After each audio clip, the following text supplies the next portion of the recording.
Hi, I'm Dave Epstein. This is Growing Wisdom. A little bit windy here today. You may hear it on the mic just slightly, and a good chance to talk about breaking that wind a little bit with some interesting evergreens. To me, Wayne, to the untrained eye, I guess, these almost look like white pines, but they're definitely very different than a white pine in the way that they grow, aren't they? These are narrow-growing plants, but they are a white pine.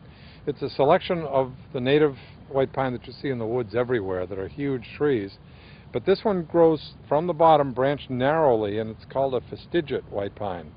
And these will grow quite fast, and they make a wonderful windbreak, or to plant on the west or the northern side of a property.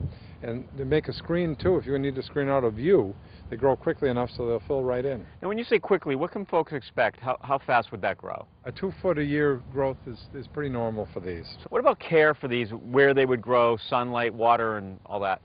The white pine likes to grow in full sun. They need just normal soil. They'll take a little bit of wet soil, but the well-drained soil is the best for them. And you don't need to take care of them at all. What would you suggest if you wanted something that was a little bit, something that maybe the neighbors don't have? Let me show you the chamaecyparis. Okay. Dave, this is the hinoki cypress. It's a chamaecyparis, false cypress. But it looks to a lot of people like an arborvitae. It's just got much more texture, slower growing, a lot of class to it. This only grows maybe 6 inches, 7 or 8 inches at the most a year. And I noticed next to us we have... It's a different type of hinoki cypress.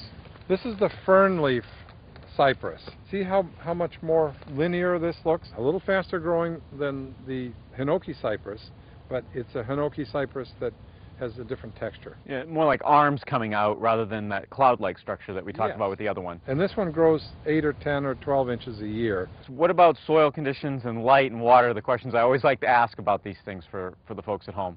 Both the fern leaf and the regular hinoki cypress like full sun. They like normal soil conditions. They'll even take a little bit of clay soil, heavier soil. But the best location is where they have good drainage, full sun, and have enough room to spread out to what they're going to be ultimately. Maybe 12 feet tall, 15 feet tall. So Wayne, thanks for the tour. Great plants, guys. I love, especially the last two. I have these in my own yard, so I speak from experience. You'll love them. Really adds, like you said, a bit of class. We hope you come back every week. Everything's classy here at growingwisdom.com.